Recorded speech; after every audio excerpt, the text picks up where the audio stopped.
2016 жылдың 5 маусымы Ақтөбе көшелерін қанға бояған террорлық акт. Бейбіт тұрғындардың өмірін қиған қаралы күн. Ізін суытпай 18 шілдедегі оқиға бүкіл елдің зәресін ұшырған еді. Руслан Күлекбаев Алматы көшелерінде полицейлерге оқ жаудыра бастаған. Ал 2011 жылы Қазақстанның 7 бірдей қаласында лаңкестік әрекеттер жасалды. Алғашқы теракт мамырдың 17-сі күні болды.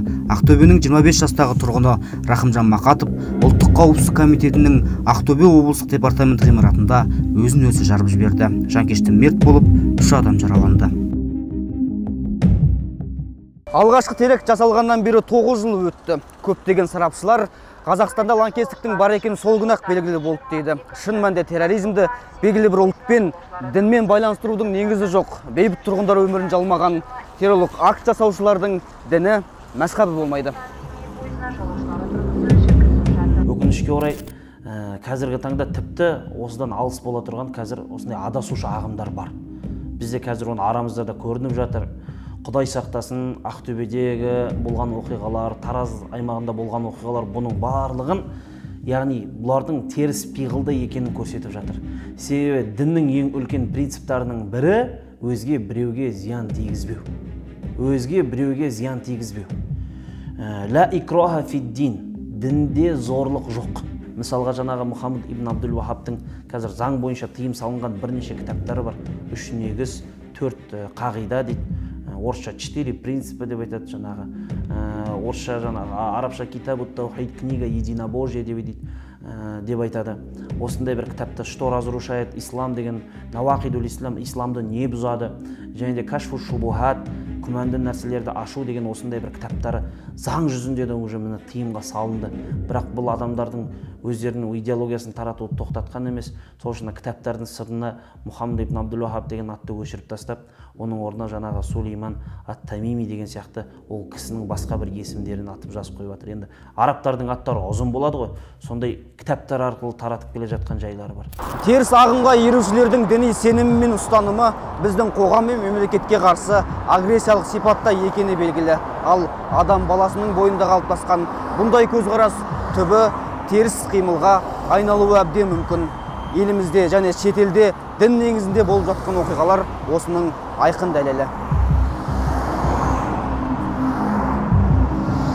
Террорлық қимылдарға кез келген ұлттың өкілі, кез келген діннің атын жамылушы безбүйректер бар алады. Өкінішін, кегін, тағдырына мойынсұнбауын террорлық топқа қосылумен ақтағысы келеді. Лаңкестікке қарсы күрес жүргізу барысында қауіпсіздік тақырыбының маңызымен сыртқы саясаттың адам құқықтарына, демократияға, плюрализмге, заң үстемдігіне қатысты маңыздылығын ескеру басты мәселелердің бірі. Бұл енді біздің келіп шекарамызды алып жатқан жоқ. Бірақ енді біз бұл ұлт үшін де, мемлекет үшін де үлкен қауіп төндіретін мен дүниелер деп есептеймін. Жалпы мемлекеттің қауіпсіздігі отбасының қауіпсіздігінен басталады. Бұл енді көп жағдайда жат пиғылдағы адамдардың ең басты мәселесі бұл отбасыларын ойранға салып жатыр. Бір әулетке келіп жаңағы үйіп отырған әулетті бұзуды, үйіп отырған әулеттің жаңағы ішіндегі отағасын, отанасын жаңағы өздерінің жаңағы ешкі идеологиялы арқылы, өздеріне бұру арқылы. Белгілі болғандай, Қазақстанда террористік қылмысқа қатысты тергеуге тартылғандардың 55%-ы 17 мен 29 жас аралығында, ал олардың 36%-ы 25 жасқа толмаған болса, 35%-ның жасы 30 мен 39 жас аралығында. Террористік қылмыс жасалған уақытта топ мүшелерінің жасының ең кішісі 17-де, ең үлкені 48 жаста болған. Қыз келіншектердің қара киініп, бетті тұмшалап жабылу салт дәстүрімізге қайшы дүние. Қара киім, ниқаб мәселесі туралы көпшіліктің пікірін біліп көрдік. Енді ол тұмшаланып кию деген жалпы ата-бабамызда бұрын болмаған. Менің өзімнің ойымша бұл дұрыс емес.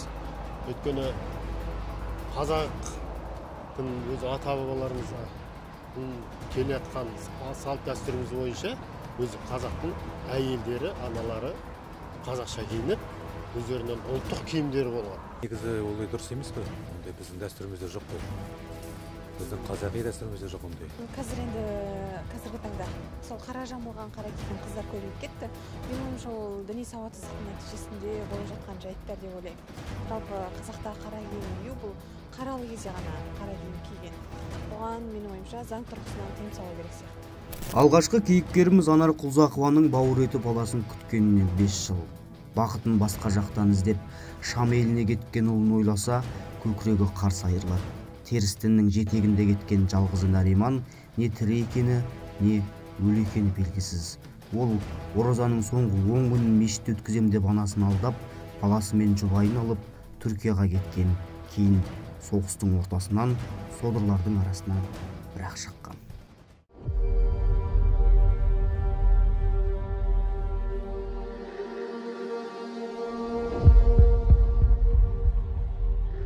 Мама деп кіріп келе жатса, мен не істеймін, бірінші қадам не болады деп елестетемін да.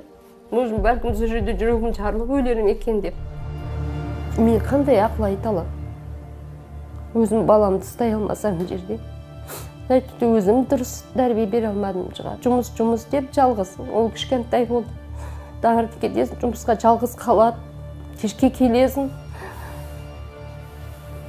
Сол кездерде енді дұрыс көңіл бөлмеген шығармын. Ананы да ойлаңдар деймін да, балаларға айтамын да. Сондықтан анамен ақылдасу керек. Ламия Мұстафаева сол күндерді қорқынышпен еске алады. Өзінің тағдырын терістен өкілімен қосқан кейіпкеріміз небір тұрмыстық зорлық-зомбылықты көрді. Қателескен күндердің бұлты сейіліп, қазірде бала-шағасының бақытын тілеп отырған ананың тұрмысы қалыпты жағдайға түскен. В своей жизни я была 2 раза замужем. Мен осы уақытқа дейін 2 рет тұрмыста болдым. Сол бір ауыр кезді еске алғым да келмейді. Көптеген қиын сәттерді басымнан өткердім. Тұрмыстық зорлық жан дүниемнің де мінезімнің бұзылуына да әсер етті. Олар сырт көзге ешкімге зияны жоқ құлшылық етушілер боп көріну мүмкін. Шын мәнінде бәрі басқаша. Әйел затын оларға көк тиынды құны жоқ. Біз жарты жыл тұрып ажырасып кеттік. Анығында ол мені өз ағайындарының тойында әпкемнің үйіне тастап кеттім. 2 жылдан кейін оның ағасына тұрмысқа шығып 2 ұлды дүниеге әкелдім. Сол 2 жылда мен көрмегенді көрдім. Есімнен таңғанша ұратын. Ол кезде аяғым ауыр еді. Ислам әрқашан дәстүрге негізделген, ешкімге зияны жоқ дін болуы тиіс. Ол жерде ешкімді ештеңеге мәжбүрлемеуі керек. Бәрі жүрек қалауымен болуы тиіс. У каждого на это должно быть свое мнение. Осының өзі радикал террористік топқа тартылғандардың басым бөлігінде арнайы діни сауаттың болмағанын көрсетеді. Тіпті терроризмнің жетегінде кеткендерде бұл салада толық түсінікте қалыптаспаған. Бұдан бөлек зерттеу мәліметтеріне қарағанда террористік топтарға қатысушылардың 73% жұмыссыздар болса, тұрақты жұмысы барлар 26% құрапты. Біздің бауырларымыздың осындай ағымдардың төңірегіне кеткен себептері әртүрлі болады.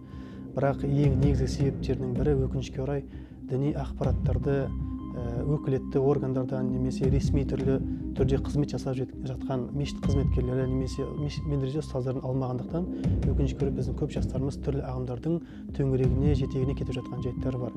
Енді оларды қайтару барысында жалпы теолог мамандар, исламтанушылар көп жағдайда жалпы сөйлесу барысында оларға альтернативті екінші басқа діни ақпараттық нұсқаны көрсетіп жатады. Мысалға, егер де бұл бауырымыз тәкфириттік бір адамдарды бір күпірлікке айыптау, кәпір деген секілді сөздерді қолдану арқылы адасып жүрген болатын болса, оған қатысты біздің ислам ғұлама ғалымдары, біздің дәстүрлі діни ғұлама ғалымдар, сонау заманнан өткен сахабалардың заманында болған, жаңағы сахаба заманнан кейінгі сәләфі солихтың заманында болған ғұлама ғалымдардың сөздерін, жалпы кітаптарынан көрсете арқылы біз олардың өз ойларынан, райларынан қайтарып жатқан жайтымыз бар.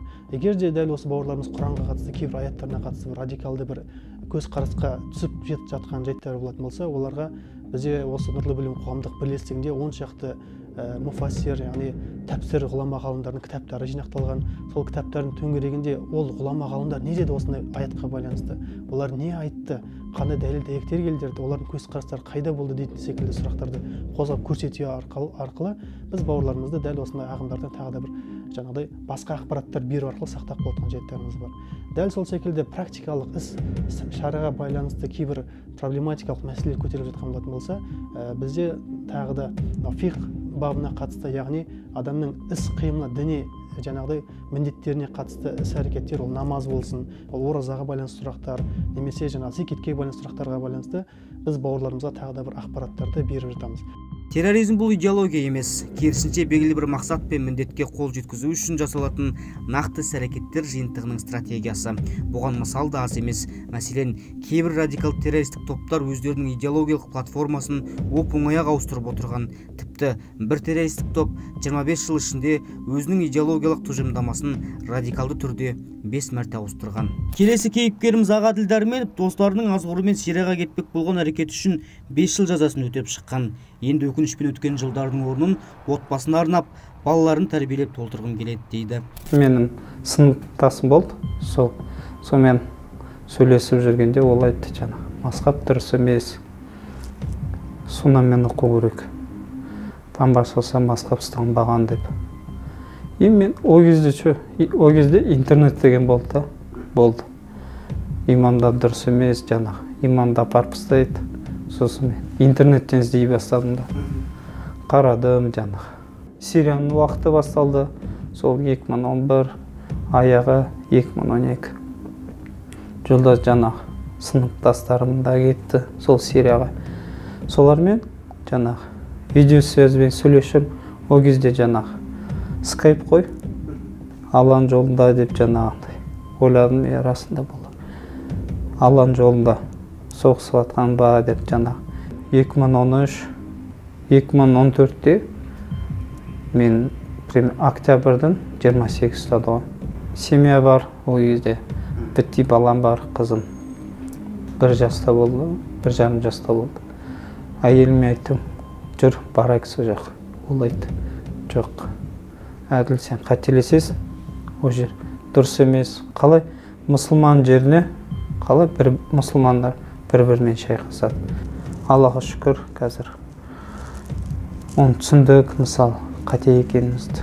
Әрбір бауырым айтамда, әр істі бірінші қорыту керек та, ойлану керек.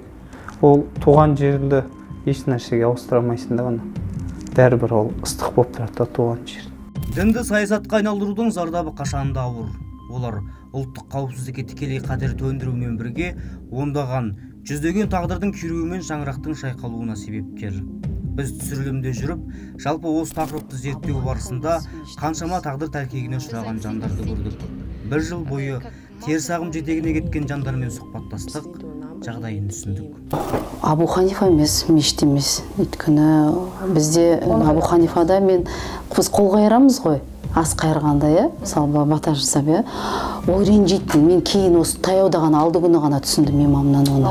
Ол ренжитін, ас қайырмайым деп айтып отырып алатын. Мен түсінген жоқ, білмеймін неге екен.